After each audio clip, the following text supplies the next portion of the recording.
바이오로 협력과 개방의 시대에 파트너사와의 연계와 생태계가 얼마나 중요한지 다 공감하실 것 같습니다. 글로벌 협력 파트너 발굴을 위해서 저희가 실리콘밸리의 테크와 경제 트렌드를 연관지어서 함께 이야기를 나눠주실 분을 모셨습니다.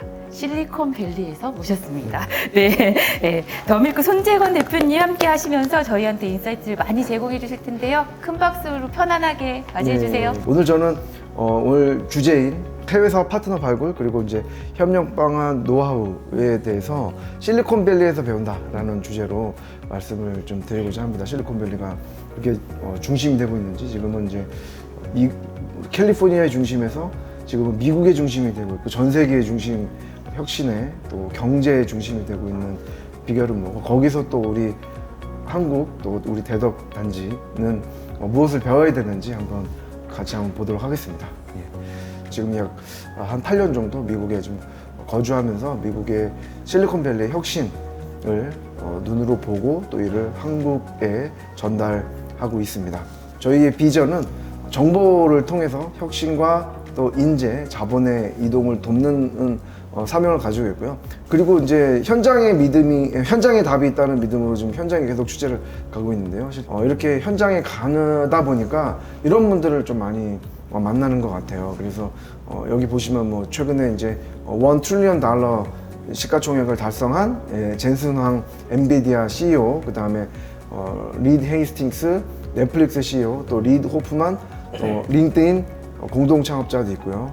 또 마사요시 손 소프트뱅크 회장님, 또 많은 분들을 저렇게 직접 만나고 사진도 찍었는데 왜 보여드리냐면 실리콘밸리가 이제 이렇다는 말씀을 드리고 싶고 이 사람들 사진 찍었다가 중요한 게 아니라 이 네트워크를 연결을 하고 또 이분들하고 같이 이렇게 이어가려면은 그냥 들이대는 거거든요. 그래서 우리가 사실 국제 협력이나 또 국제적인 네트워크 어떻게 쌓느냐라고 많은 물음을 하시는데 그게 비결이 따로 있는 게 아니고 그냥 직접 가서 노크하고 그리고 저렇게 저 사진을 찍잖아요. 중요한 게 뭐냐면 사진 찍고 와가지고 제가 저분들한테 다시 이메일을 보내요. 저 사진과 함께 보냅니다. 그러면은 저분들이 무시하지 않아요. 그래서 제가 이제 사진을 저렇게 좀 모아 본 건데 이게 우리가 국제협력 또 저런 분들 어떻게 저런 사람 만났었는데 뭐 직접 찾아간 거죠. 컨퍼런스 가서도 찾아간 것도 있고 인터뷰도 있고 기자 간담회도 있었고 그래서 좀 뭐 비결 뭐 이런 것보다는 직접 찾아가고 도전한다라는 그런 말씀을 드리고 싶었어요. 사실 국제협력 넣어는 그게 어떻게 보면 제일 핵심인 것 같아요. 앞부분에 결론이 나왔나요? 그러다 보니까 저희 더 밀크가 최근에 지난 6월 10일 제가 이것 때문에 좀 귀국하기도 했는데요. 샘 알트만이 이벤트가 있었는데 거기에 제가 모더레이터를 좀 했습니다. 제 옆에 샘 알트만이 있어서 이게 직접 대화를 영어로 이렇게 눈을 마주치고 했는데 이것도 샘 알트만 측에서 저한테 찾아왔어요. 이것도 제가 샌프란시스코 현지에 있고 실리콘밸리에 있고 또 꾸준하게 이제 네트워크를 만든 데다가 이게 좀 이런 분들은 이제 뭐 사실 한국에 큰 미디어도 있는데 왜 더 밀크를 찾아왔냐? 더 밀크가 그동안 3년 넘게 굉장히 신뢰 있게 미디어 활동을 했고 사실은 샘 알트만은 굉장히 중립적인 그런 사람을 원했어요. 저 사진 자체가 굉장히 인도스를 해주거나 누가 만약에 막 저거 가지고 이용을 하면 저는 이용을 사실 해야 되는데 만약에 하면은 굉장히 뭐랄까 이 샘 알트만이 리스크가 있잖아요. 그래서 저는 언론이고 미디어고 중립적인 그런 가치가 있기 때문에 샘 알트만이 직접 그 팀에서 찾아왔고 이렇게 좀 했던 것 같아요. 미국에서 네트워크를 쌓으려면 신뢰가 굉장히 중요하거든요. 내가 어떻게 신뢰를 쌓고 또 신뢰 캐피탈을 어떻게 좀 쌓고 있고 계속 꾸준하게 하는 게 좀 중요하다고 생각을 합니다. 한국에서 오신 분들이 대부분 출장하러 와가지고 자기 시간에 만나달라는 분들도 되게 많고 그 다음에 나한테 너를 맞춰라 이런 분들이 내 시간이나 나의 기준 왜냐면 난 출장 기간 일주일밖에 없는데 나를 만나줘 또는 뭐 내가 이번에 어떤 협력 때문에 왔는데 이거를 달성해야 되니까 나한테 맞춰 이거는 좀 굉장히 일회성이고 그런 지속 가능성도 없는 데다가 좀 약간 좀 신뢰를 쌓을 만한 건 아닌 것 같아요. 이제 우리가 글로벌 협력 노하우를 얘기할 때도 굉장히 중요한 포인트가 아닌가. 꾸준하고 또 신뢰를 쌓고 또 믿음을 가지면서 지속적으로 대화하는 것들, 이것이 좀 중요한 포인트가 아닌가 생각해서 제가 회사 소개와 함께 좀 시사점을 말씀을 드리고 싶어서 이렇게 가져왔습니다.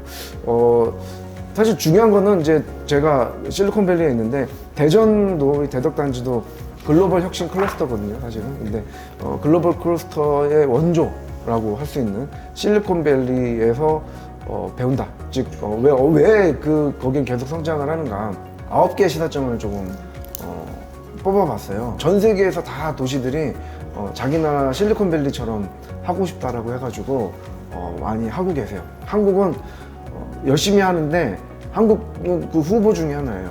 그러기 위해서는 실리콘밸리란 무엇인가를 말씀을 드려야 될 것 같아요. 실리콘밸리는 사실 지도에 지명이 없습니다. 그래서 실리콘밸리를 구글맵으로 치면은 실리콘밸리 식당 또는 뭐 실리콘밸리 뭐 그런 로드 뭐 이런 건 나오지만 지도에 존재하는 곳이 아니고요.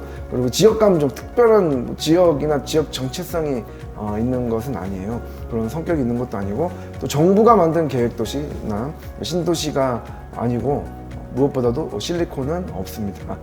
이제 저기는 어떻게 보면 반도체 산업이 시작된 곳이기 때문에 반도체 산업의 핵심 재료인 규소 실리콘을 따서 실리콘밸리라는 이름을 지어졌죠. 지도로 보면은 인구는 한 300만 정도 되고요.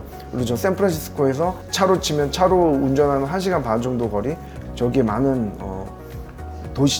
도시와 또 사람, 회사가 몰려 있는 곳이 실리콘밸리입니다. 지난 70년, 좀 더 지난 7, 80년 정도 되는데 혁신의 역사라고 볼 수가 있죠. 그 안에서 구글, 또 애플, 아이폰, 안드로이드, 소셜미디어, 인공지능, 테슬라, 블록체인, 푸드텍, 자율주행차, 최근에 생성 AI까지 지금 이런 많은 지금 우리가 아는 기술, 혁신적인 기술이 다 실리콘밸리에서 태어났거나 여기서 개발이 됐거나 아니면 여기서 스케일업 된, 그러니까 퍼스트 무버가 아니면 퍼스트 스케일러 지역이 바로 실리콘밸리라고 생각합니다. 그 70년의 역사에 많은 전설적인 인물이 탄생했고요. 예를 들면 인텔의 공동 창업자인 고든 무어의 법칙의 고든 무어, 그 다음에 밥 로이스, 그리고 인텔의 3대 회장이시고, 즉 패러노이드 일 서바이브라는 책을 쓰신 그런 앤디 그루브도 우리 전설적인 인물이시고요. 그 다음에 스티브 잡스, 또 구글 공동 창업자, 이런 분들, 지금 막 저커버그, 최근에 샘 알트만까지 계속 끊임없이 탄생을 하고 있고, 전설적인 기업들도 실리콘밸리에서 계속 좀 나고 있어요. 이게 사실 이제 중요한 것 같아요. 왜냐면 지금 최근이니까 뭐 오픈 AI 또 이런 회사들만, 또 테슬라 보시면 사실은 이렇게 보시면은 뭐 HP 또 베리안 이런 회사들이 좀 실리콘밸리에서 태어나서 지금도 있는 회사도 있고 없는 회사도 있거든요. 내셔널 셈이 예를 들면 뭐 페어차일드 존재하지만 뭐 없죠 사실은. 그리고 내셔널 셈이 어디 인수됐지만 인텔, 뭐 AMD, 또 제넨텍, 뭐 여러 가지 뭐 애플, 그리고 이제 실리콘 그래픽스는 없어졌고요. 그리고 썬마이크로 시스템즈도 인수됐죠, 오라클에. 그러니까 여러모로 그런 그 회사들, 명명한 회사들이 있지만 이런 전설적인 기업들, 한 시대를 풍미한 이 시대의 1960년대 탑 기업들, 90년대 탑 기업들 다 사실 실리콘밸리에서 만들어졌고, 2020년대에도 유튜브, 페이스북, 또 우버, 에어비앤비, 사실 당대의 비즈니스 모델을 규정했던 그런 회사들이 실리콘밸리에 좀 있는 것 같아요. 이게 쫙 한꺼번에 쭉 보시면 이게 그런 히스토리가 있구나라고 보실 수 있을 것 같아요. 올해 2023년인데 그 이후에 빅2인 일론 머스크와 또 샘 알트만도 사실 둘 다 이제 실리콘밸리에 사업을 하거나 또 레지던트고요. 샌프란시스코에 있죠. 그 샘 알트만은 지금은 이제 빅2의 시대인데 이것도 지금 실리콘밸리에서 나오고 있습니다. 그리고 뭐 중요한 것 중에 하나는 비즈니스 모델이 실리콘밸리에서 나온 게 상당히 많아요. 인터넷 이커머스, 그리고 이제 뭐 구글 검색이죠. 검색, 서치, 앱스토어, 소셜 네트워킹, 또 핀테크, 사스 모델이라는 거, 서브스크립션, 온디맨드 서비스, 이런 많은 서비스들도 실리콘밸리에서 탄생해서 전 세계에 확산된 비즈니스 모델이죠. 도대체 이 실리콘밸리 지역은 뭐길래 이런 전설적인 기업들과 전설적인 인물들과 또 한 시대를 풍미한, 한 시대를 규정하는 회사들이 왜 여기 있는가, 왜 여기 몰려 있는가. 이제 평범한 사람들이, 평범한 사람들보다 더 어쨌든 있을 수 있지만 똑똑한 사람들만 있는 곳은 아니기 때문에 비결은 뭔가 굉장히 궁금했어요. 그래서 이렇게 꼽아봤습니다. 첫 번째는 일단 다양성이라고 볼 수 있을 것 같아요. 가장 1번 이라고 볼 수가 있을 것 같고, 왜냐면 미국의 특징이 이제 멜팅 팟이잖아요. 그래서 아시안뿐만 아니라 백인, 그리고 또 뭐 흑인, 뭐 히스패닉들 다양하게, 인종적인 다양함, 또 성별이 또 다양하죠. 그죠? 남녀뿐만 아니라 LGBTQ도 굉장히 많습니다. 성이 다양해요. 그런 특징들이 있고, 그 다음에 실리콘밸리는 아시안이 메이저. 여기 좀 보시면은 아시안이 39%고 백인이 29%거든요. 그러니까 이미 아시안이 메이저인 지역이 실리콘밸리예요. 즉 주요 노동력은 우리가 이제 코딩하고 또 개발자들이 굉장히 많지 않습니까? 우리 주요 노동력이 아시안들, 주로 이제 인도인, 중국인, 또 한국인도 일부 있고요. 여러 아시안들이 근면하지 않습니까? 그래서 이런 그 아시안의 근면성, 다양성, 이런 인종적인 구별이 실리콘밸리를 강하게 만든 그런 힘이 아닐까 싶습니다. 그 다음에 두 번째는 또 인재풀이죠. 최고의 인재들이 실리콘밸리에 많이 모여 있고, 실제로 한국에서도 보면은 굉장히 많은 인재들이 대전에서 예를 들면 카이스트 졸업한 분들이 실리콘밸리 가서 취업을 굉장히 많이 하고 동문회도 많고요. 또 한국의 과학고등학교 나온 분들이 또 실리콘밸리에 많이 가 계세요. 중요한 거는 한국의 과학고등학교뿐만 아니라 인도에서도 과학고등학교, 또 IIT 출신들 인재들이 다, 그러니까 인도에서도 그 핵심 인재들이 실리콘밸리 가려고 하고요. 유럽에서도 좋은 인재들이 너 어디 가고 싶어? 나 구글 취업하고 싶어, 애플 취업하고 싶어 해서 다 옵니다. 그리고 심지어 미국에서도 마찬가지. 미국 안에서도 미국 중부에 있는 그 인재, 어디에 취업하고 싶어? 나는 메타에 취업하고 싶어. 나는 테슬라에 취업하고 싶어. 대부분 다 그렇게 많이 하세요. 그래서 과학과 또 개발, IT 이런 데 관심 있는 분들은 당연히 웨스트 코스트에 실리콘밸리로 많이 오고, 내가 뭐 연예인 스타가 되고 싶어 그럼 할리우드로 많이 가고요. 또 국가 공무원이 되고 싶어 하는 분들은 워싱턴 DC에 많이 가고, 돈을 많이 벌고, 그러니까 뭐 은행 이런 핀 쪽에 하고 싶어 그러면 저 뉴욕에 많이 가고요. S급 인재의 특징이 굉장히 경쟁을 좋아해요. 그래서 경쟁에서 뭔가 이기고 싶어 하고, 뭐 경쟁을 회피하지 않고, 그러다 보니까 세계에서 많은 인재들이 와서 막 붙어요. 그러다 보니까 밤새 일해요. 뭐 예를 들면 그런 것들이 좀 있고, 이런 문화가 좀 선순환된 지역이 실리콘밸리 같아요. 그러니까 인종적으로도 다양하고 또 인재들이 모여 있기 때문에 이 지역이 좀 안 될 수가 없는 그런 생각이 듭니다. 예. 그리고 이런 인재들이 모여가지고 부자가 될 수 있다라는 꿈을 꾸는 것 같아요. 그래서 인재들이 모여가지고 경쟁하고 제품을 만들면은 스탁옵션도 많이 받고, 스타트업을 창업해서 매각하면 또 부를 이룰 수 있고요. 또 내가 들어간 기업이 상장해가지고 또 부를 이룰 수 있고, 그걸 위해서 또 벤처캐피탈이 또 투자를 하고, 투자가 굉장히 자유롭고 회수도 좀 자유로운, M&A도 자유롭고 또 IPO도 자유로운, 여러 가지 회수와 또 이게 고생의 대가가 부로 이어지는 확률이 높아요. 물론 다 그렇진 않겠지만 확률이 굉장히 높은 거죠. 물론 낮은 것도 있지만.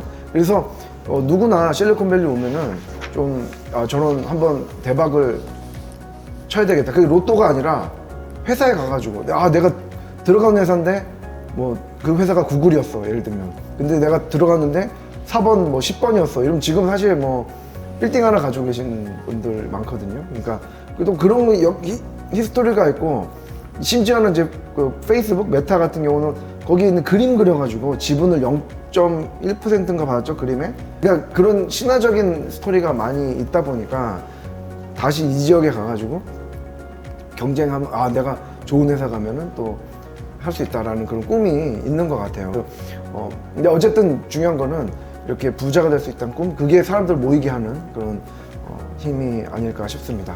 네 번째는 잠깐 언급드렸는데 이제 기술 투자, 또 투자 자본이 굉장히 활발하죠. 벤처 캐피탈이죠. 그래서 기술 투자의 결과로 또 전체 미국 특허의 14%가 이 실리콘밸리 지역에서 나오고 있고요. 그리고 벤처 투자액의 미국 전체 벤처 투자의 35%가 또 실리콘밸리에서 나타나고 있습니다. 이만큼 이 지역은 기술과 또 벤처 투자에 대해서는 미국에서 경쟁이 안 될 정도로 이렇게 많이 활발하고요. 최고 인재들이 모이고 있고 그 최고 인재들이 꿈을 꾸고 있고 거기 인재들의 꿈을 지원하는 돈이 있기 때문에 이 지역이 기업들도 많이 스타트업에서 새로운 기업들을 탄생을 하고 또 엑짓을 통해 가지고 엑짓해 가서 돈으로 또 투자하고 이런 선순환이 벌어지는 것이 실리콘밸리고 지금 글로벌 혁신 센터가 되고 있는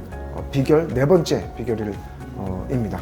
다섯 번째는 세계 최고 수준의 이제 대학이 실리콘밸리에 있죠. 사실은 아까 뭐 인재 자본 말씀을 드렸는데 또 다른 비결 혁신 클러스터가 되기 위해서는 대학은 반드시 있어야 되고요.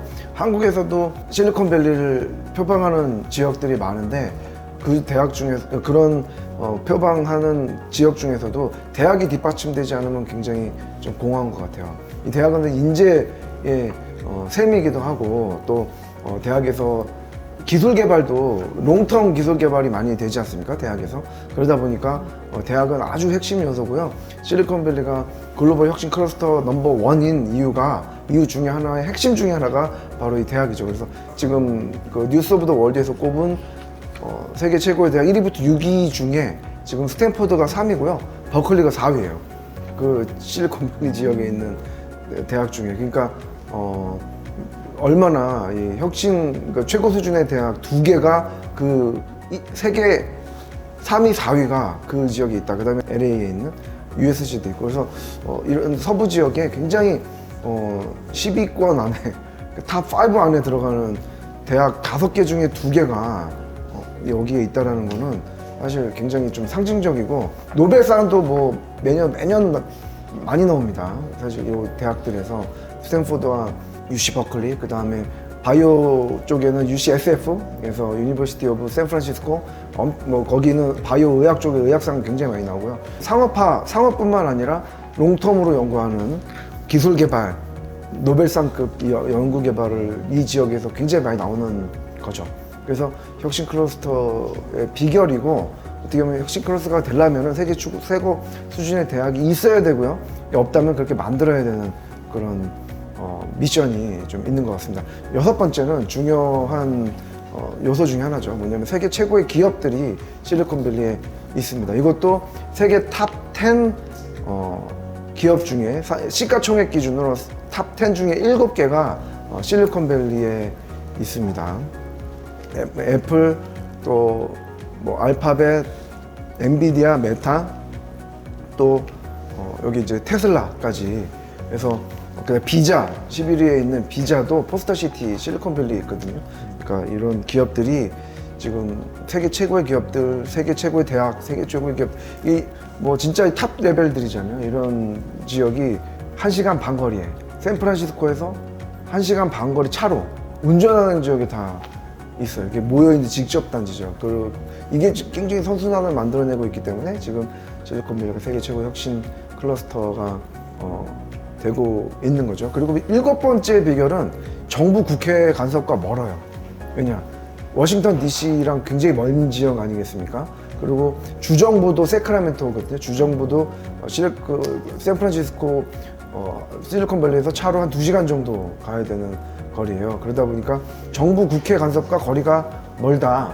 그래서 어떻게 보면 규제 프리 그리고 또 그러니까 그레이 에어리어를 과감하게 좀 들어갈 수 있었던 원인 중 우버 같은 경우가 대표적인 사례 아니겠습니까? 우버가 그레이 영역, 택시 규제가 굉장히 흐릿한, 에어비앤비도 마찬가지고 호텔 규제가 굉장히 흐릿한 틈을 타고 빨리 자본이 들어가서 빠르게 성장해서 뒤늦게 규제를 하려고 하니까 이미 늦어버린 그런 시장을 완전 장악한 다음에 시장 표준을 만들어버린 이런 그 전통, 이게 이제 그 실리콘밸리 안에서는 Move Fast, Break Things라는 또 DNA가 있습니다. 그래서 그렇게 하게 된 계기가 정부 국회와 좀 멀었다라는 것이 지금까지 왔던 비기죠. 요새는 이걸 워싱턴 DC에서 이미 파악을 하고 이제는 만들 때부터 규제를 미국도 하려고 합니다. 여덟 번째는 실패를 두려워하지 않는 문화가 있습니다. 그래서 fail fast라는 말을 많이 씁니다. 이게 빨리 내놓고 빨리 실패하고 거기서 배워라라는 의미로 fail fast, 그 다음에 fail fast, fail often 이런 표현도 많이 쓰는데 더 자주 실패하고, 사실 이렇게 보면은 실패라는 개념에 대한 개념이 좀 다른 것 같아요. 성공이라는 게 골이고 또 실패가 어떻게 보면 그거의 결과라기보다는 이게 과정이죠.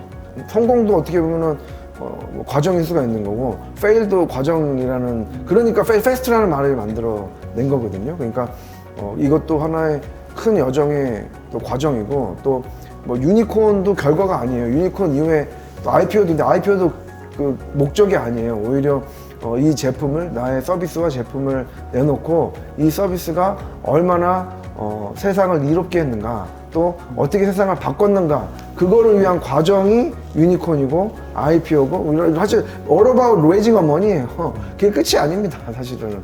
그게 제품이 사람들이 사고 또 사람들이 바꾸고, 게 아이폰 같은 경우 마찬가지 아니겠습니까? 아이폰을 사서 사람들이 누구나 인터넷을 이렇게 바꾼 거거든요.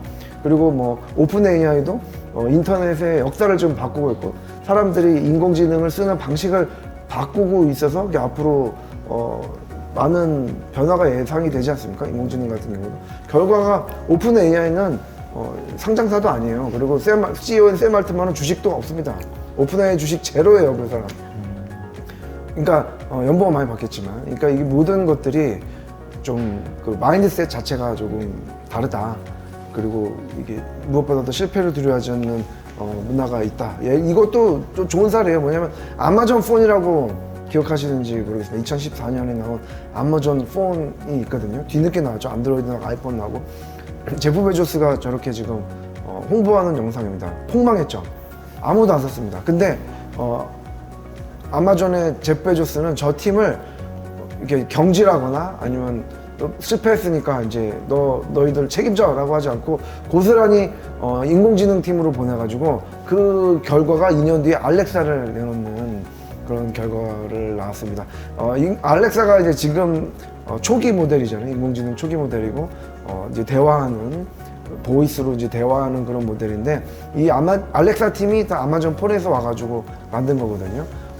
만약에 저 팀을 해체했다면 아마존 알렉사가 나오지 않았거나 아니면 굉장히 더 뒤늦게 나왔을 겁니다. 이것도 이런 사례도 실리콘밸리 안에서 얼마나 이게 실패를 그냥 실패로 보지 않고 이걸 어떻게 과정으로 보면서 레슨런으로 생각하는지에 대한 거고요. 그 다음에 요 중에 하나가 실리콘밸리 안에서 포스트 모템이라는 부검 문화가 있습니다. 그래서 소프트웨어 내가 이제 론칭에 실패했거나 MVP를 내놨는데 그게 스케일이 안 됐을 때, 그거는 왜 그런지 그 사람을 책임진 사람을 너 책임져 라고 이제 그렇게 책임지는 문화가 아니고, 왜 했고 어떤 과정을 통해서 했는데 소비자를 왜 못 만났고, 또 그 소비자를 만나지 못한 이유가 우리가 침투를 하지 못한 건지, 아니면 시장 환경이 보냈는데 빠르게 대응하지 못한 건지, 그런 것들에 대한 뭔가 그 포스트 모템이 있어야 우리 회사가 한 단계 발전하는데, 우리는 실패했다 그러면 너 책임지고 나가, 뭐 이런 문화가 좀 있는 것 같아요. 그래서 물론 다 그런 건 아니겠습니다만은, 근데 그 이제 실리콘밸리에서는 그게 그 노멀이에요. 그런 문화가. 그러니까 실패를 두려워하지 않는다, 즉 실패를 환영한다라는 말들을 그러니까 뭐 할 수밖에 없는 이유가, 그래야 배우고 그래야 회사가 성장하기 때문에, 그래야 직원들도 성장하기 때문에 그런 문화가 있는 것 같아요. 제가 지금 말씀드린 게 교과서에 있는 얘기가 아니고요. 실제로 그렇습니다. 많은 회사가 지금 저렇게 하고 있고요. 마지막인데요. 마지막 9번째 비결은 사실 시작부터 국제협력을 많이 좀 하는 것 같아요. 특히 이제 이게 소프트웨어 특징이기도 하고요. 또 반도체도 마찬가지인데, 물론 예를 들면 이제 인공지능 같은 경우도 처음부터 논문을 발표한다든지, 그래서 내 논문을 인용하는 것으로 또 그 사람과 그 기술의 우월성이 또 평가되지 않습니까? 그래서 오히려 처음부터 그 글로벌 페이퍼를 내놓는다든지 아니면 협력을 같이 한다든지 하는 경우가 많고, 대표적인 경우가 이번에 생성 AI에 관련된 리스크와 관련된 스테이트먼트를 다 사인을 받고 했는데, 많은 분들이 샘 알트만을 포함한 많은 AI 리더분들이 사인을 하면서 같이 이제 목소리를 내는 거죠. 근데 아쉬운 거는 사실 한국에도 AI 관련된 그렇게 많은 분들이 얘기를 하고 뭐 강의를 하고 하는데 저런 사인을 하지 않아요. 왜냐면 저런 네트워크에 포함이 안 돼 있는 거죠. 처음부터. 여기도 아름아름이거든요. 그러니까 아예 처음부터 조금 더 인볼브가 좀 되는, 처음부터 글로벌 무대에 좀 자주 나가고 글로벌 컨퍼런스에 발표를 한다든지, 아까 제가 처음에 말씀드린 좀 더 들이밀기 해가지고 더 네트워크를 쌓고 나 좀 끼워줘 라고 하는 그런 거, 지속적으로 그런 거 없이 그냥 너무 일회성이기 때문에, 아니면 그 뒤늦게 내가 어느 정도 성장한 다음에 그때 이제 글로벌, 이런 데는 좀, 이런 마인드셋은 좀 늦다. 오히려 시작부터 처음부터 글로벌, 또 처음부터 국제협력을 염두해 두고 해야 된다라는 생각을 하고요. 그게 이제 실리콘밸리가 다른 지역과 다른 점이고, 그게 바로 이 지역이 계속 성장을 하고 탑 대학이 나오고 탑 기업이 나오고 인재들이 몰리고 선순환이 되는, 그러면서 스타트업이 만들어지고 그게 또 인수되고 IPO 되고 굉장히 선순환이 많이 되고 있는데, 그 비결이 9개에 있다고 보여집니다.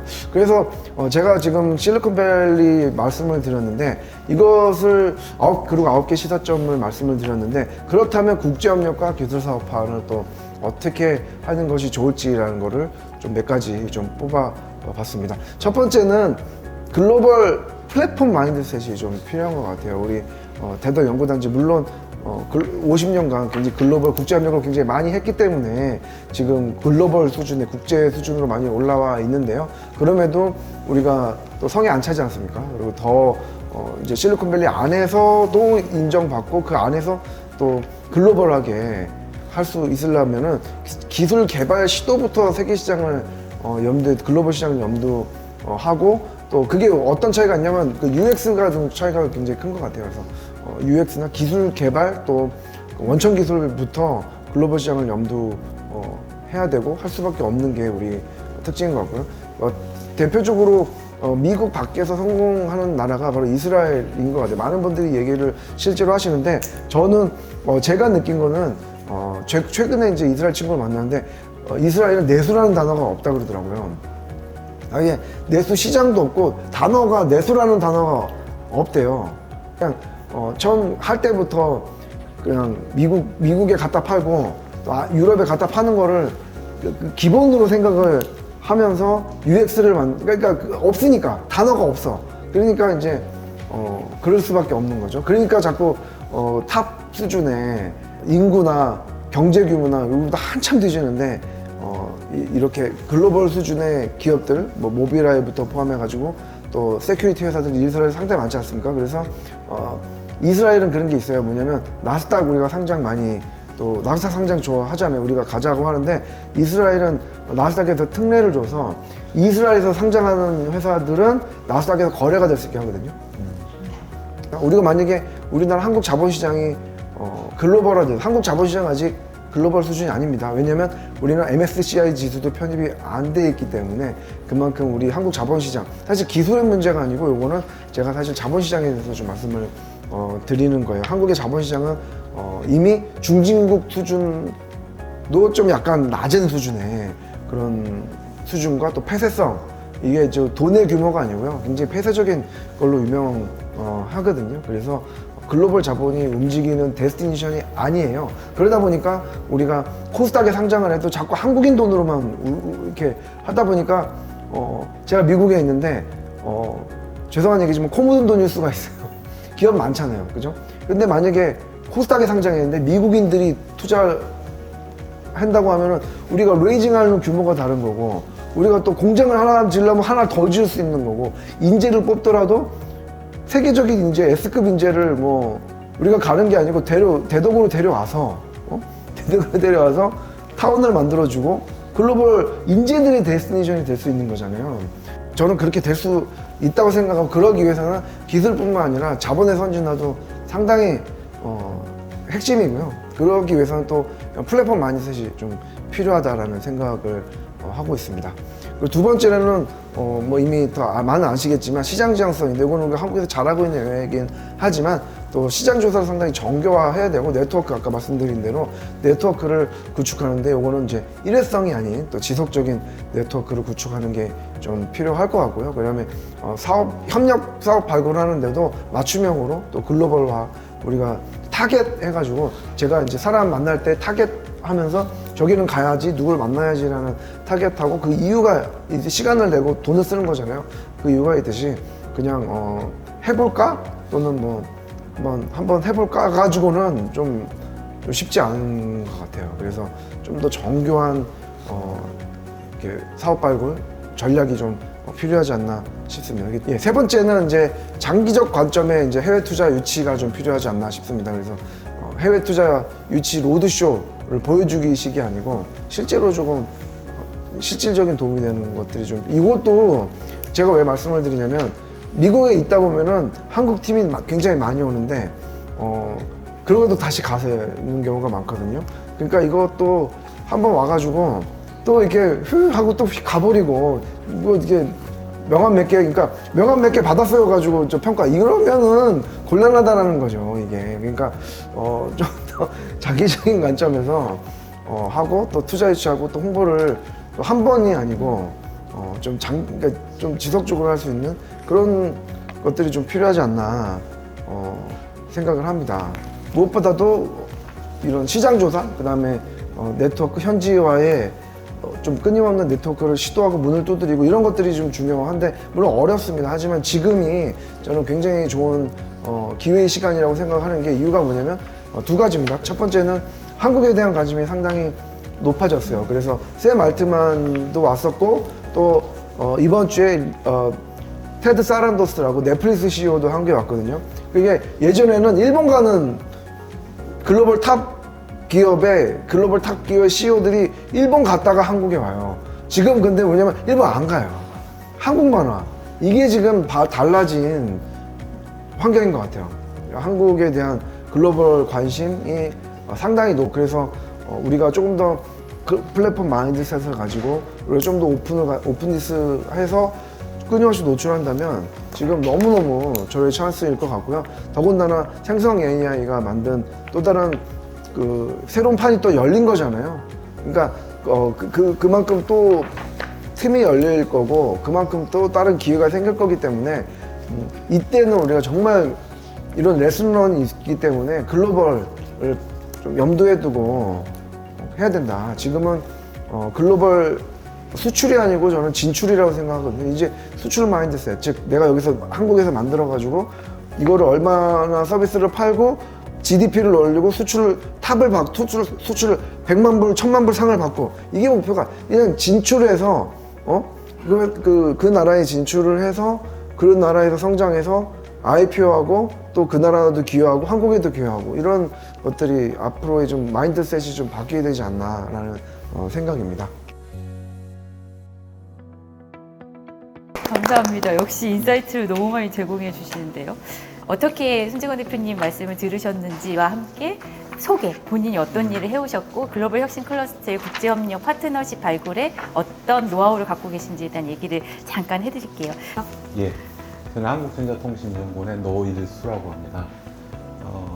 한 15년 정도 개도국 원조 사업을 쭉 했었고요. 2015년부터는 실리콘밸리에 애들이 미주센터장으로 가서 기술사업화 일을 했었습니다. 그 이후에는 글로벌 홍보부장 맡아서 좀 하다가 이번에 다시 기술사업화 본부로 복귀를 했습니다. 글로벌은 사실 제가 가장 관심 있는 분야고도 전공 분야이기도 합니다. 그래서 이제 미국에서 학교 다닐 때도 동남아 쪽 공부를 꽤 했었었고, 그러면서 사실 우리가 수출로 먹고 사는 나라여서 글로벌이 굉장히 중요하다는 것을 알고 있으면서도 실질적으로 깊이 들어가 보면 현실은 그렇지 않고, 또 막상 하려고 들면 글로벌은 되게 어려워요. 그러다 보니까 이게 해야 된다는 필요성은 느끼지만 하기 어렵고 번잡스럽고 그래서 안 하는 것들을 어떻게든 좀 더 열심히 해보고자 저는 꾸준히 연구소 생활 계속 그 분야만 맡아서 해왔습니다. 그래서 이번 기회가 글로벌이라는 주제가 나왔길래 제가 꼭 참여해서 다시 한번 이 방점을 찍어야 되겠다. 그래서 참석을 했습니다.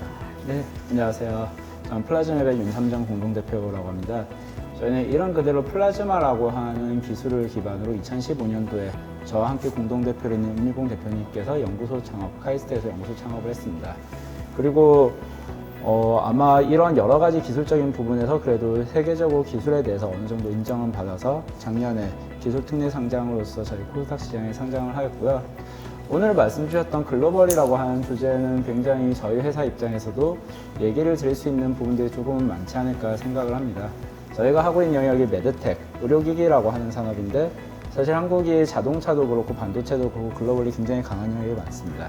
근데 바이오는 굉장히 약하고 메드텍은 더욱더 약합니다. 사실 그러한 영역에서 저희 같은 경우는 처음부터 약간 해외 쪽으로 타겟이 되어 있었던 회사고요. 한국에 있는 업체들이 바이오라고 하는 섹터에서 어떻게 해외 고객들을 조금은 발굴했고 그 과정에서 뭐가 어려웠고 이런 것들을 좀 말씀드리지 않을까 싶고요. 추가적으로 저 같은 경우에는 이전에는 BCG, 보스턴 컨설팅 그룹이라고 하는 글로벌 전략범에서 케미칼과 헬스케어 파트를 주로 한국이랑 일본, 아시아를 기반으로 했었기 때문에 그쪽 부분에서 또 다른 여러 회사들을 도와드리면서 했던 것들에 대해서 오늘 같이 좀 공유할 수 있는 자리 가지도록 하겠습니다. 네, 안녕하세요. 스퀘어업 벤처스 박종현 이사라고 하고요. 제가 오늘 이 자리에 참여한 목적은 이제 저희 포트폴리오사 안에서 이제 실제로 해외 진출을 하면서 어떻게 이네들이 좀 어려움을 겪었고 또 외부 기관들의 도움을 받았고 그러면서 그 과정 중에서 이제 얻었던 경험적인 노하우 이런 것들을 좀 전해드리고 싶어서 왔고 또 마침 오늘 토론의 주제가 이제 해외 진출 및 파트너사 발굴이기 때문에 그런 측면에서 좀 여러 가지 저의 의견을 드리고 또 여러 패널 분들께서 이제 다양한 의견들을 드릴 텐데 그 중에서 단 하나의 인사이트라도 좀 얻어가실 수 있는 그런 좋은 패널 자리가 되었으면 좋겠습니다. 네. 해외 수출이 아닌 진출이라는 표현 너무 좋은 것 같아요. 결국엔 진출을 위해서 파트너십 발굴에 초창기부터 굉장히 애를 많이 쓰는 걸 저를 알고 있는데요. 그 해외 파트너 발굴의 그 스토리가 굉장히 여러 가지가 있을 거라고 이해하고 있고 그걸 좀 공유를 받고 싶습니다. 특히 최근에 그 해외 파트너사가 전략 투자를 네, 참여를 하셨더라고요. 그런 이야기도 저희한테 굉장히 도움이 될 것 같아서 플라즈맵의 파트너 발굴, 협력, 과정에 어떤 이야기가 있었는지 좀 청해보겠습니다. 이게 모든 비즈니스라고 하는 데서 네트워킹이라고 하는 것을 빼놓고 생각을 할 수는 없는 것 같습니다. 특히나 기존에 네트워킹이 있었던 회사라고 한다면 해외 진출이 훨씬 더 용이할 수 있는데 대부분의 회사들이 그렇지 않은 단계에서는 이 네트워킹을 처음에 발굴을 하는 단계에서도 시작이 되는 것 같습니다. 현재 저희 플라즈맵 같은 경우에는 지역에서 굵직굵직한 의료계 업체들이랑 꽤 강력한 파트너십을 가지고 있는데요. 가장 중요한 건 일단 네트워킹을 만드는 데는 답은 없습니다. 다양한 자리에 가서 네트워킹을 일단 초반에 만드는 것들이 첫 번째로 가장 중요합니다. 두 번째로 좀 말씀을 드리고 싶은 거는 지금 와서는 저희가 이런 업체들과 파트너십이 있고 관계가 있다고 했을 때 굉장히 무언가 너희들의 기술이 우수하기 때문에 그런 것이 아닐까 생각을 할 수도 있는데 이 관계를 제대로 구축하는 데는 쿠킹하는 데 필요한 시간이 생각보다 굉장히 길었습니다. 실제로 저희가 미국의 파트너사들과 논의를 해서 저희가 MOU를 약한 단계에서 맺는 데까지 걸리는 시간이 1년이 넘었었고요. 일본 같은 경우에는 논의를 하고 실제로 계약까지 이어지는데 3년 동안에 연락을 안 한 게 아니라 3년 동안에 매달마다 저희 제품의 피드백을 받으면서 어떻게 해야 될지, 어떻게 하면 일본 시장에 나갈 수 있을지 진출하는 그런 고민 과정들이 있었습니다. 그래서 아마 많은 분들이 해외 시장 이제 진출하려고 하다 보면은 작은 거래가 아니라 큰 파트너를 잡는 데서 굉장히 큰 고민들을 하실 거예요.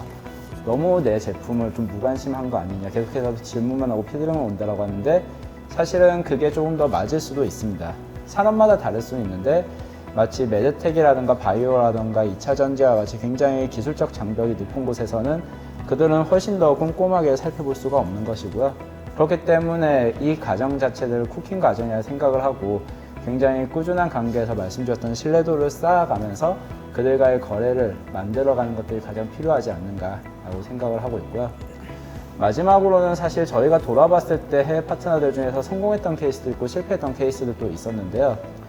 사실 이 부분에 대해서는 조금 해외 파트너들 접근하는 데 있어서 역시나 뭐 저희 한국 분들은 누군가 오면 바로 덥석 잡으실 수 있는데 그 부분에 있어서 어차피 딜이 오랫동안 걸릴 것이라는 걸 감안을 하고 그분들에 대해서 조금 한 걸음 뒤에서 이 딜 전체를 보는 관점이 좀 필요하지 않을까 싶습니다.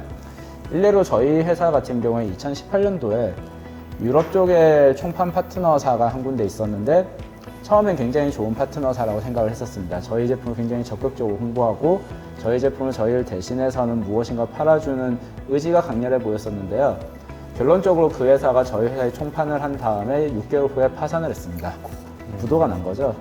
그렇게 되면서 저희 회사 자체 브랜드의 이미지 또는 저희가 그들에게 넘겼던 제품에 대한 매출 채권의 회수가 되지 않는 굉장히 다양한 문제가 있어 이걸 해소하는 데만 거의 1년 반 정도가 걸렸었습니다. 한마디로 저희는 그 당시에는 외국에 대해서 잘 몰랐기 때문에 일단 잡아야겠다 라는 것들이 있었고요. 그러다 보니까 정말 지금이라면 당연히 고려해야 될 그들의 재무 상황은 어떤지, 그들이 정말 신뢰성 있는 파트너가 될 수 있는 업체들인지 오랜 기간 동안 좀 묵힐 수 있는 시간들을 가지지 못했던 게 이러한 결과가 나왔던 것 같고요. 그런 이야기도 있었군요. 그 쿠킹하고 픽 당하기까지 굉장한 지속적인 시간이 필요할 거니까 계속 신뢰를 쌓고 여유를 갖고 기다리는 자세도 굉장히 중요할 것 같습니다. 네. 이제 노일수 책임연구원님께 제가 질문을 좀 해보겠습니다. 결국에는 연구개발 특구에서 튀어나온 기술이 사업화하는 과정에는 해외 파트너 발굴과 매칭하는 과정에 성과를 창출하고 이런 것들을 이렇게 조금 함께 해주고 퍼실테이팅 해주는 그런 분들이 필요한데 그런 역할을 거의 업적으로 해오셨잖아요. 그래서 거기 가능하는 과정에 여러 가지 이야기를 좀 나눌 수 있을 것 같은데요. 사실 이 연구단지에서 그 기술 사업화 분야에서 그 글로벌 협력은 그렇게 많지 않습니다. 왜냐하면 기술 이전을 할 만큼의 어떤 기술 완성도가 높지가 않아요. 사실 연구소 기술이라는 게 한 번 더 연구가 돼야 되기 때문에 실제로 기업 대상으로 가기는 좀 어렵습니다. 그래서 건수 자체가 많지 않고 그러다 보니까 이제 실제로 그 대부분 기술 이전을 한 기업이 나가서 이제 활동을 하는 것을 주로 지원을 하죠. 그래서 이제 저희 같은 경우도 사실은 거의 기술 이전을 위해서 파트너를 찾고 이러지는 별로 않았던 걸로 알고 있고 다른 큰 출연연들도 거의 사례가 많지는 않습니다. 저희 같은 경우는 대표적으로 표준이나 특허 이런 부분에 대해서 글로벌 협력을 하고 특허 수익화라든가 이런 쪽에 그 기술 사업화를 주로 하고 있습니다. 그리고 또 어떻게 보면 그게 표현이 그렇지만 어떤 특정 기술을 가지고 그 기술 사업화를 하러 가는 거는 그 출연연이 사기가 어려워요. 근데 사실은 출연연이 뭐 해외 그 분원을 낼 때 인력이라든가 예산 여러 가지 면에서 여러 사람이 갈 수도 있고 특허를 뭐 트리를 전체를 몇백 개를 한꺼번에 이런 식으로 진출하지 않고는 하나 둘 이걸 위해서는 에이전트를 쓸 수밖에 없습니다. 그래서 이제 에이전트를 사용할 경우는 대부분 그 사람들이 훨씬 전문성도 있고 현지에 오래 있었고 이제 한국분이 아니라면 그 현지인을 상대로 할 경우 그게 훨씬 더 비용이라든가 전문성이 효율적입니다. 공동 기술 사업화뿐만 아니고 공동 연구도 이제 사실 큰 국제화 중에 하나거든요. 근데 애트리는 우리 출연연 중에서 가장 국제 협력 건수도 많고 또 자체 예산을 또 가지고 있습니다. 출연연이 자체 예산을 가지고 공동 연구를 하는데 거의 드물 거예요. 그래서 이제 공동 연구를 쭉 하는데 그런 부분에서도 저희가 어떤 글로벌이라는 게 그 어떤 특정 기술을 획득하기 위한 그 협력 활동이 아니고 국가 경제 발전이라든가 어떤 과학기술 경쟁력 강화, 그 거시적인 차원에서 공동 글로벌이라는 시각으로 접근을 하는 거지. 이제는 우리가 특정 기술을 뭐 확보하기 위해서 애쓸 정도 수준은 넘었거든요. 그래서 이제 그런 부분이 되게 중요합니다. 특히나 유럽 같은 경우는 저희가 그동안 많이 관심을 덜 가졌었는데 지금은 조금 시선이 바뀌었어요. 워낙 과거부터 미국 중심이긴 했지만 유럽은 메이저 국가들, 영국, 프랑스, 독일 거기도 참 잘하고 있고 그 다음에 그 중부 유럽, 그 다음 남유럽 이런 쪽도 특정 분야의 특정 기술에 굉장히 유명한 교수님들도 있고 그래서 저희 최근 들어서 그쪽 집중하고 있습니다. 그 다음에 동남아 같은 경우는 사실 국제협력 안 하거든요. 원조 사업 위주로 하고 있고 왜냐하면 저희가 필요로 하지 않기 때문에 또 그 사람들은 우리 기술을 필요로 하지 않고 그런데 최근에 코로나 터지고 그 다음에 4차 산업혁명 나오고 디지털 전환 이렇게 하면서 완전히 바뀌었어요. 그래가지고 이제는 우리는 기술이 있고 동남아는 데이터가 있어요. 그래서 우리가 둘이 합치면 어떤 큰 플랫폼이 가능하겠구나. 사실 잘 아시겠지만 플랫폼은 미국하고 중국밖에 없거든요. 우리는 플랫폼을 할 만큼의 규모가 안 되잖아요. 근데 우리가 만약에 동남아하고 힘을 합치면 플랫폼이 가능하겠구나. 그래서 이제 그런 쪽에 시선을 좀 돌리고 있고 또 동남아가 가능성이 이제 보여요. 유니콘이 동남아에서 꽤 나오거든요.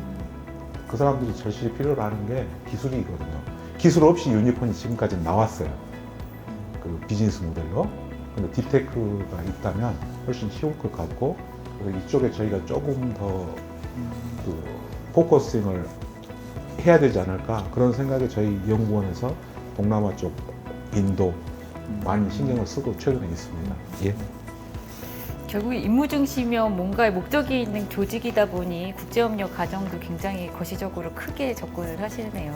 이제 마지막으로 스케일업 벤처스 박종현 이사님은 결국엔 자본이 투자되지 않고는 성장할 수 없습니다. 저 글로벌 VC들이 선호하는 기업, 그들의 가치평가 포인트가 중요한 게 뭐예요? 네. 그 얘기를 좀 해주세요. 네. 사실 뭐 글로벌 VC라고 질문을 주시긴 했지만 뭐 한국 VC든 글로벌 VC든 뭐 대동소이할 것 같고요.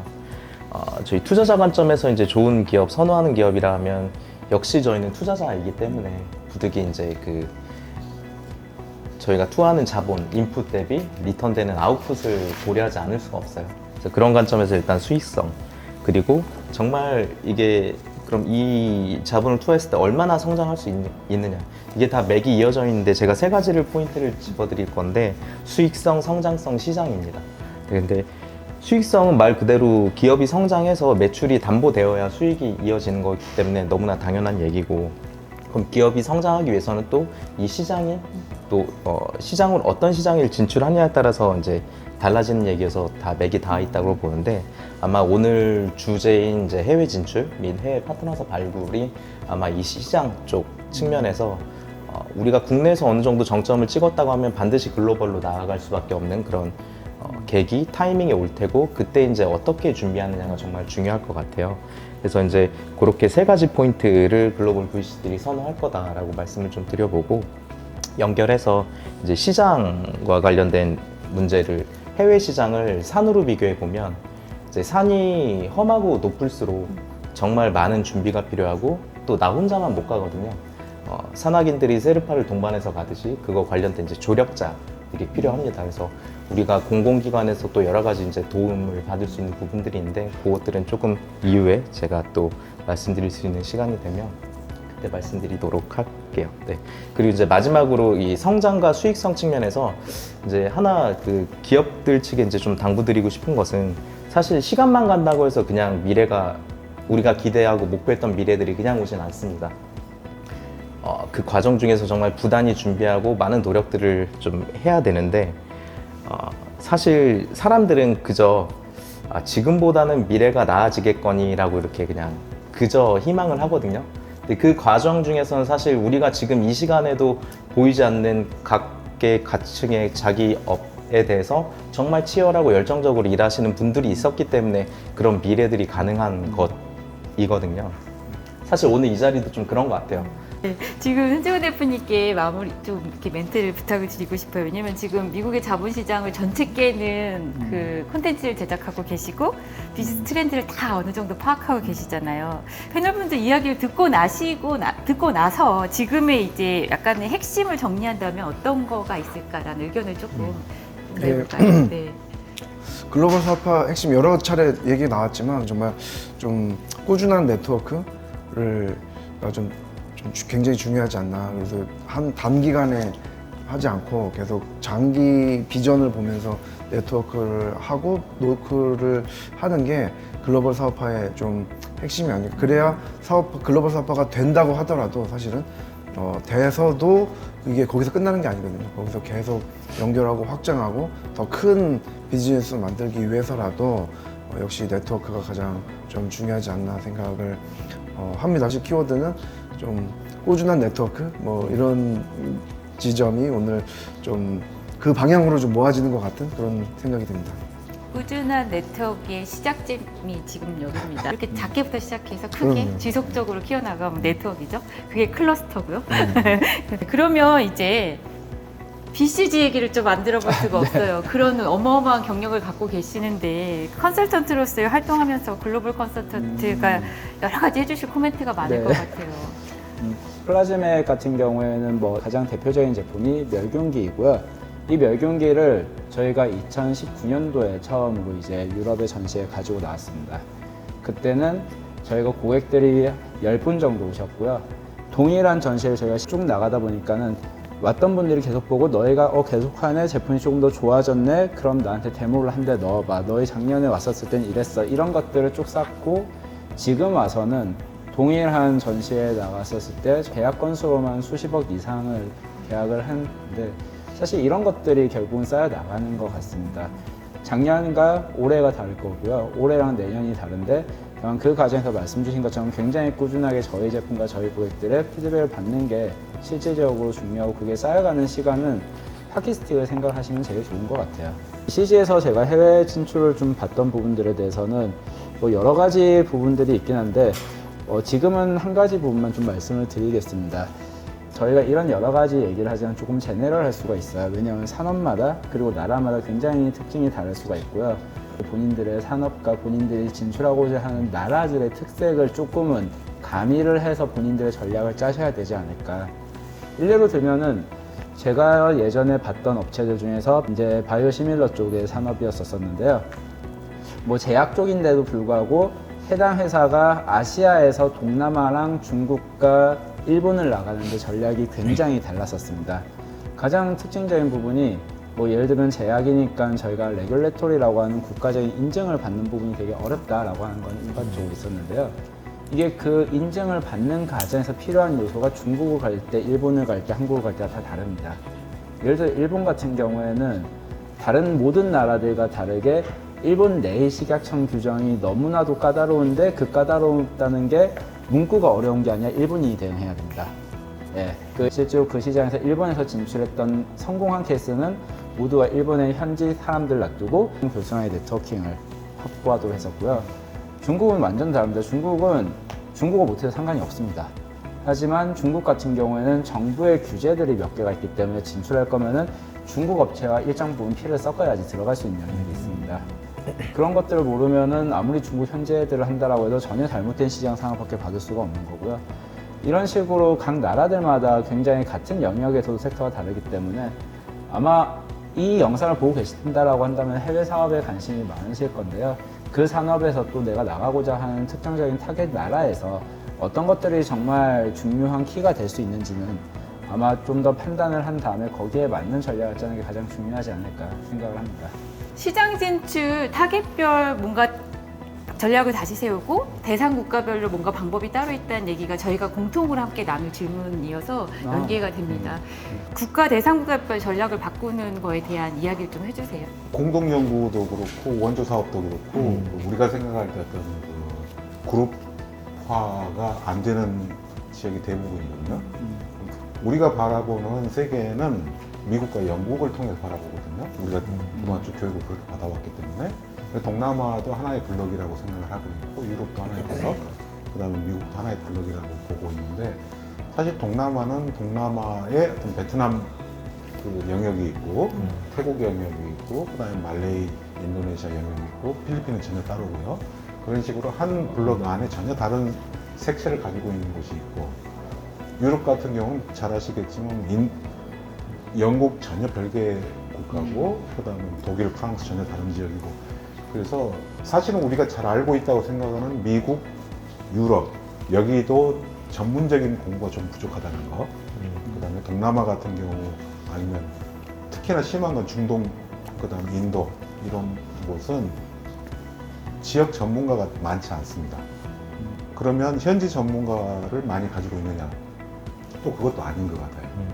그래서 저희가 그동안은 소수 국가의 특정 하드웨어 제품 위주로 수출 쭉 하면서 살아왔기 때문에 현재처럼 IT 분야, 특히나 소프트웨어라든가 지식 분야에 있어서 그쪽으로 진출이라고 수출보다는 진출이거든요. 사실은 IT나 이런 쪽은 그쪽으로 가려고 할 때 정확한 고급 정보가 많지 않다는 거.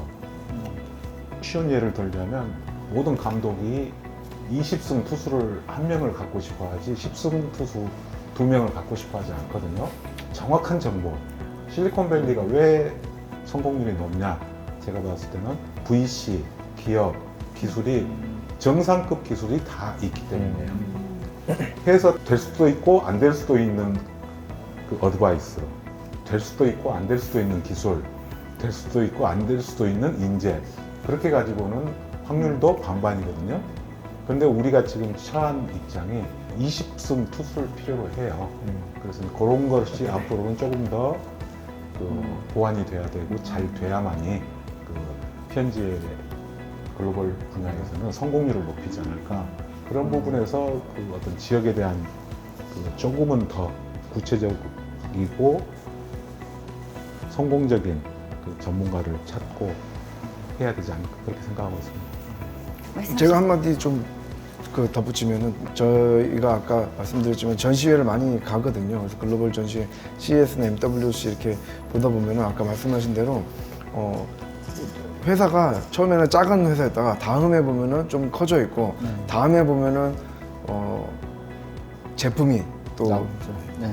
그런 거 보면서 아, 이 회사 잘 되겠다 하면 되게 잘 되는 게 있어요. 그래서 정말로 꾸준하게 그런 네트워크 그 왕도가 없는 것 같아요. 그래서 그 말씀 좀 드리고 싶고, 그리고 이제 아까 말씀하신 대로 각 지역별로 굉장히 좀 그 특성이 있고 또 규제가 너무 다른데, 예를 들면 헬스케어가 좀 대표적인 사례 같아요. 왜냐면 헬스케어도 우리나라도 규제가 다 다르고 성장하기도 쉽지 않은데 각국이 굉장히 다 달라서 같은 기술이라고 하더라도 이렇게 좀 글로벌라이제이션 하기가 굉장히 터프하더라고요. 그래서 각 지역별로 말씀하신 대로 동남아, 그러니까 우리 컨셉에 그 미국은 한 국가로 생각을 하죠. 사실 미국 내에서도 캘리포니아 다르고 원래 주정부들이 다 법이 다 따로 있거든요. 그래서 다 다르고 유럽을 또 한 나라로 한 대륙으로 생각하는데 유럽은 그 안에서도 너무 다른, 동남아도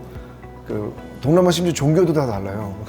종교도 다 다르고 유럽이나 미국은 종교는 비슷한데 동남아는 종교도 다 다르고 사회 체제도 사회주의도 있고 자본주의도 있고 동남아 굉장히 힘들거든요. 어떻게 보면 문화적인 그런 역사 그리고 관계, 법 이런 분야도 같이 좀 고려를 해야 우리가 해외 진출을 하는데 좀 더 정교하게 말씀하신 대로 20승 투수를 보내야 되는데 그 20승 투수는 한 분야만 한다고 해서 잘 되는 것 같진 않아요. 그러니까 기술과 또 자본 그리고 이제 약간 그 문과적인 그런 역사적인 배경도 같이 이해하면서 전략을 좀 짜야 되지 않을까, 좀 그런 생각을 해봅니다. 중요한 말씀이십니다. 어차피 관계를 유지하는 데 있어서 관심사를 공유하고 관계 유지를 하는 거는 굉장히 중요한 모티브가 되니까요. 나도 20승 투수가 있었으면 좋겠다. 네. 그렇잖아요. 누구나. 20승 투수는 사실은 굉장히 희귀하기 때문에 저희가 항상 고민을 하는 부분이고, 사실 그리고 아마도 굉장히 대형 업체들이라고 한다면은 아마 각 지역의 전문가들을 데리고 각자 이제 사업들 잘 하실 수 있으시겠지만은, 사실은 회사의 규모에서 봤을 때 이러한 해외 시장에 대한 모든 정보를 알 수 있고 그리고 20승 투수를 마련하기에는 어렵지 않을까라는 생각이 들었습니다. 그런 분들에게 조금만 말씀을 드리자면은, 사실 지역에 대한 정보를 사실 알면은 가장 좋으나 안다는 것 자체가 굉장히 어려우실 수 있습니다. 그때 저희가 대표 지역이라고 말씀을 드렸는데, 대표 지역에서 저희랑 관계를 맺을 수 있는 파트너 업체들을 한두 군데 발굴을 하시게 되면은 그 파트너 발굴을 하는 과정에서 그 업체들이 굉장히 많은 것들을 해결해 주실 수 있으십니다. 사실은 당연히 저희보다 그 지역을 잘 아실 거고요. 다만 저희가 그분들에게 해드려야 되는 것들은 그 회사, 그러니까 현재 업체들이 이제 해외 발굴을 원하는 국내 업체들 파트너로 선정을 했었을 때 원하는 부분들이 있습니다. 그것들이 보유하고 계신 서비스나 제품일 수도 있고 그것들을 업그레이드하거나 커스터마이징 된 새로운 것일 수도 있는데, 그러한 것들을 맞춰가는 과정을 하시면서 이제 이 시장에 대한 이해를 하고 공부를 하는 과정들을 마련을 하시면 되고요. 하지만 저희가 축구가 되든 야구가 되든 저 팀 하나의 특정한 상황, 하나의 특정한 컨디션에 굉장히 강력한 사람들은 구하실 수가 있으실 겁니다. 인력풀 중에서 현재 상황에 가장 적합하신 분들을 모셔오게 된다면은 그래도 제한된 상황에서 어느 정도의 퍼포먼스를 내실 수 있지 않을까라는 말씀 좀 드리고 싶습니다. 네, 고맙습니다. 20승 투수를 키워내는 코칭을 VC들이 해줘야 되잖아요. 네. 그 코칭한 좋은 사례도 하나 공유해 주세요. 저희 투자자 입장에서 이제 SI적인 투자, 그리고 FI적인 투자로 이제 구분을 하면 SI적인 투자는 이제 전략적인 스트래티지 인베스터라고 해서 이제 본인 그들이 갖고 있는 그러니까 그 기관이 갖고 있는 여러 네트워크와 뭐 인력 리소스들을 총동원해서 이제 사업 지원을 하는 걸 SI라고 하고 FI 그러니까 파이낸셜 인베스터는 그냥 자본 투하만 하고 열심히 성장하세요 라고 약간 좀 이렇게 한 발 뒤로 빠져 있는. 근데 사실 저희도 SI적인 투자를 많이 하고 그게 더 본질적인 투자의 그 연에 닿아 있지 않나라는 생각을 합니다. 말씀하신 대로 이제 저희 그 포트폴리오사 중에서 이제 해외 진출에 이제 성공한 사례를 조금 말씀드려 볼까 하는데 기언테크라는 이제 정보 보안 솔루션을 가지고 있는 회사입니다. 두 가지 키워드를 좀 먼저 말씀을 드려볼게요. 문화를 이해한 현지화 하나와 또 이제 신뢰 구축이라는 부분, 공신력을 확보한. 그래서 아까 우리 손 대표님께서도 이제 발제 중에 신뢰라는 말을 이제 여러 유명 인사들이 그저 만나주지 않는다. 그렇지만 더 밀크가 그동안의 업력들 그리고 꾸준하게 해오셨던 그런 레퍼런스들을 바탕으로 해서 이제 만나주시고 그렇게 신뢰가 구축되었듯이 또 아까 전시회 얘기도 하셨고요. 그런 것처럼 그런 신뢰 구축이 정말 필요한데 사실 다시 역지사지로 우리 중소기업 입장에서 생각을 해보면 해외 진출을 하려고 하면 이제 우리가 아직 나가보지 않은 한 번도 가보지 않은 길이기 때문에 어떻게 할지를 알 수가 없습니다. 네. 그러면은 저희 대한민국의 무슨 기업인데요 라고 그 현지에 가서 이제 소개를 하더라도 관련된 레퍼런스나 신뢰가 전혀 없기 때문에 어떤 영업 활동을 하는 게 상당히 제약적이거든요. 그랬을 때 이제 기언테크라는 회사는 이런 가설을 수립합니다. 대한민국이라는 공신력을 가진 공공기관을 활용해서 소개를 받고 네트워킹을 하면 조금이라도 영업에 도움이 되지 않을까? 실제 그게 워킹하는 게 검증이 되었고 첫 번째는 이제 나이파 정보통신산업진흥원이라는 곳이 있습니다. 그리고 키사 한국인터넷진흥원 그리고 코트라 너무나 잘 알고 계신 곳이고 TTA라고 해서 이제 한국정보통신협회 우리나라의 국내 표준을 관장하는 기관이거든요. 이런 기관들의 이제 국제화 현지화 관련된 프로그램들이 사실 상당히 많이 있어요. 그래서 이제 관련된 기관들의 도움을 좀 많이 받으시면 좋겠고 또 문화를 겸비한 현지화라고 말씀드렸는데 현지의 문화를 이해하지 않고 그네들의 언어를 쓰지 않으면 이 언어라는 건 단순히 그냥 그 트랜스레이트 그러니까 번역하는 그런 문제가 아니고 그 사람들이 쓰는 단어, 표현들을 얘기를 하는 거거든요. 그래서 그런 것들 이해해야 되는데 실제 기언테크는 두세 달 정도 현지에 나가서 이 공공기관들의 이제 도움을 받아서 거기서 합숙생활 하면서 어떻게 영업적으로 접근해야 되고 좋아하는 포인트는 무엇인지 이런 것들을 실제 몸으로 다 체험하고 구체적인 전략을 수립해서 접근했고 그랬을 때 이제 유력한 기업과 하나의 레퍼런스를 잘 구축하면 이제 그게 바이럴이 돼서 이 A라는 기업이 B라는 기업을 소개하고 B라는 기업이 C라는 기업을 소개하고 이런 그 현지 파트너사 구축하는 아주 성공적인 사례가 있었습니다. 이번에 글로벌 파트너십을 유지하는 데 있어서 이런 정보 유출이나 권리 범위에 대한 규제라고 해야 되나 제한 그런 방법을 우려하고 있는데 답을 좀 찾아주실 수 있을까요? 저희 같은 경우는 그 특허 소송을 통해서 그 글로벌 업무를 주로 하고 있습니다. 그러다 보니까 소송 쪽은 어쨌든 특허에 대해서 굉장히 엄격하게 보고 있고 또 사실은 부서 내에서도 소수의 사람만 해요. 그 연구원 내부에서도 그 정보가 새나가서는 안 되고 또 그러다 보니까 그 에이전트도 그 소수의 에이전트만 관여해서 꾸준히 오랫동안 협력을 해서 일을 하고 있습니다. 중요한 거는 그런 것 같아요. 그 기본적으로 침해를 하려고 하면 어떻게든 하게 돼 있는 경우가 태반이고 그래서 이제 그런 거 있잖아요. 그 몰라서 못하는 것과 알아도 못하는 것 종류가 못하는 종류가 두 가지가 있다고 해요. 그래서 이제 사실은 그 자기네 비즈니스 역량이라든가 어떤 것들이 남이 침입하지 못할 정도의 어떤 고도의 역량을 갖추면 그게 가장 바람직스러운데 대부분은 같은 부서, 같은 기관, 같은 인더스트리에서 살다 보면 어느 정도는 할 수가 있거든요. 그래서 그게 100% 막아질 리도 없고 또 소송을 통해서 하는 것 자체가 시간도 오래 걸리고 어렵습니다. 그래서 자기만의 어떤 고유의 핵심은 계속 유지를 할 정도의 그 역량을 갖추고 그 나머지는 소송이라든가 여러 가지를 통해서 막아내는 수밖에 없다고 보고 있습니다. 사실 말씀 주신 것처럼 정보 유출이라든가 제조 쪽으로 보면 카피캣이죠. 나올 수밖에 없다라는 거에 굉장히 100번 동의를 합니다. 뭐 중국 같은 나라는 저희 제품을 냈더니 한 달 뒤에 똑같은 제품이 나와 있는 것들을 실제로 목격을 하기 때문에 충분히 나올 수 있는 환경이고, 특히나 해외 진출을 고민을 하시는 분들은 이게 가장 큰 문제이실 거라고 저는 생각합니다. 왜냐하면 소송은 국내에서는 효과가 강력할 수 있지만은 중국에서 카피캣이 나온 걸 소송을 해봤자 이길 수가 없습니다. 전혀 효용이 없을 수가 있으시거든요, 실제로. 그렇기 때문에 아마 나가시는 나라 그리고 하고 있는 산업 영역에 따라서 조금 달리 접근을 하시는 게 좋으실 수가 있습니다. 만약에 미국이나 유럽 같은 선진국 그리고 그런 나라라고 한다면은 네이밍이 있는 업체들과 파트너십을 하게 될 것인데요. 그런 경우에는 오히려 소송이 저희한테 보호장치가 될 수가 있습니다. 그렇기 때문에 그들과 파트너십을 맺을 때는 내가 가지고 있는 현재의 IP라든가 현재의 기술이 아니라 향후에 그들과 같이 했을 때 나의 근원이 해치지는 것들을 막아야 됩니다. 일단은 유럽이나 북미 같은 경우에는 큰 업체들이라고 한다면은 대놓고 저희의 기술을 가져가는 행위들은 생각보다 일어나지는 않습니다. 법적으로 굉장히 강력하게 방어를 할 수가 있고요, 실제로.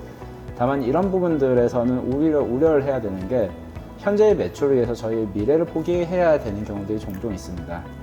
예를 들면 실험적인 데이터라든가 이런 것들을 공유하지 않으면은 현재의 것들은 막을 수 있는데 계약의 조항들을 보았을 때 향후에 조인트 벤처를 통해서 기술 개발하는 영역들에 대한 것들이 공통으로서 포함이 되도록 되어지는 경우에는 사실은 이 회사는 자동차 업체고 이 회사는 배터리 업체인데 같이 만든 조인트 벤처 회사가 배터리를 만드는데 여기서 나오는 신기술들이 전부 다 자동차 회사에 같이 기술되는 순간 종속될 수밖에 없습니다. 아마 해외 진출을 하는 경우에서 비슷한 제안들을 들을 수가 있습니다.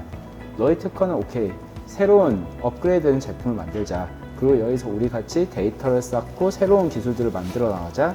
근데 이러한 데이터들은 우리 모두의 것이다 라고 했을 때 굉장히 잘 따져 보시는 걸 추천을 드는데, 이게 득이 될 수도 있지만은 그것 때문에 나의 매출 필러 중에 하나를 연구에 종속이 되어버릴 수도 있기 때문에 이게 굉장히 조심을 해야 되는 거고요. 저희가 오늘 논의했던 글로벌 협력을 위한 파트너 발굴에 대한 이야기, 어떤 아젠다가 좀 필요할 것 같다, 어떤 메시지를 전하고 싶다, 마무리 멘트, 또 뭐 오늘 참여하셨던 소감, 이것도 좋습니다. 그동안에는 이제 대덕단지에서 대덕단지에 있는 스타트업들 또 연구소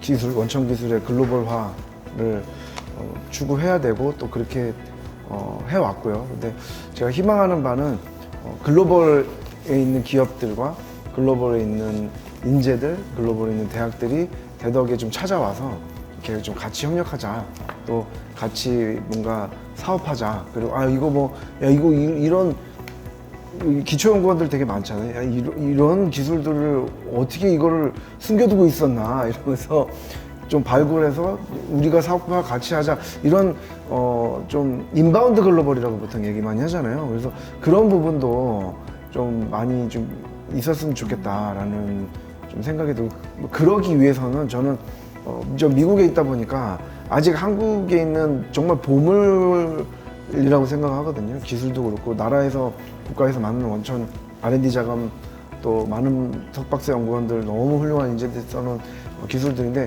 저는 해외 진출이 안 됐다고 생각하지 않고 아직 발견이 안 됐다고, 저는 이 보물들 진주 같은 기술들과 인재들이 아직 발견이 안 됐다고 생각을 하거든요.